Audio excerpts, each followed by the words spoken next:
Good morning everyone, welcome back to my another vlog. आज चाहिँ 8 बजिसकेको छ र उठ्न अलि ढिला पनि भयो किनभने एकदमै जाडो छ आजको वेदर चिसो छ हैन उठ्न अलि गाह्रो भयो तर फेरि अहिले ढिला उठ्यो भने पनि अहिले काम जान आफैले हतार हुन्छ हैन त्यही भएर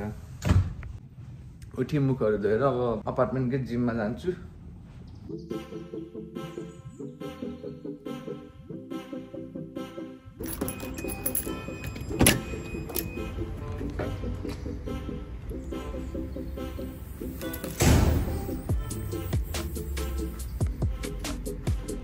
So म चाहिँ अहिले अपार्टमेन्टकै जिममा छु हैन अनि यहाँ सुरुमै आएर उफ्रिने भनेको चाहिँ म यहाँ ट्रेडमिलमा हो 10-15 मिनेट वार्मअप कति केजी भएछु त म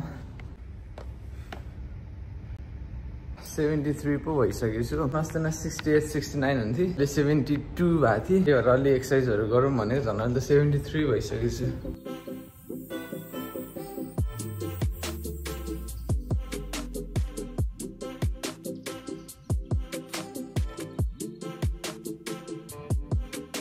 सँग आएको भए पनि दुईजना हुन्थ्यौँ र रमाइलो हुन्थ्यो एक्लै आएको बेलामा त टाइम पास गर्न एकदम गाह्रो हुन्छ जिममा के एक्सर्साइज गर्ने के जस्तो हुन्छ मलाई चाहिँ त्यही भएर धेरै बेर बस्नै सक्दिनँ म एक्लै आएको बेला चाहिँ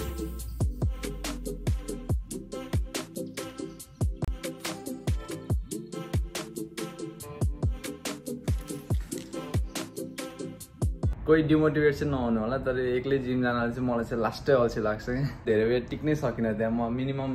30 मिनट्स बसेँ होला त्यसपछि म आएँ त्यो मलाई छिटो पनि आउनु थियो किनभने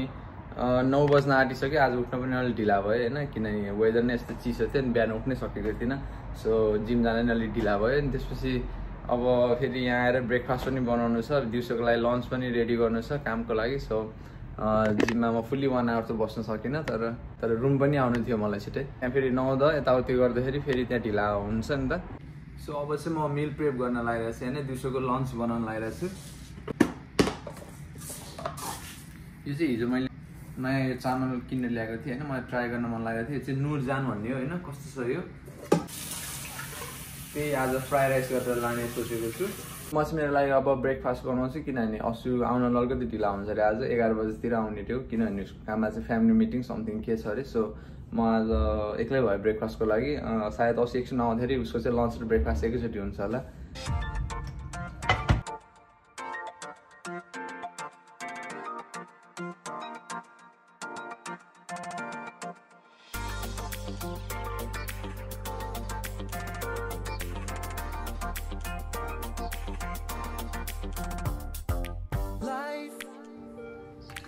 मेरो breakfast So I'm asking why we just spend the days and struggle to survive. That's my fate. Sublime. When above nature things you love to find. When you realize what's wrong with paradise. To get paid. So म चाहिँ काममा जान ready छु हैन breakfast lunch गर्दा गर्दा ढिला भइसक्यो हैन सो मलाई अहिले एकदमै हतार भइसक्यो अनबक्सिङ गरेको भिडियो बनाउँछु सोचेको थिएँ तर बनाउन पाएन हतार पनि भयो हैन I'll see you in my next video so till then everyone take care and stay safe bye bye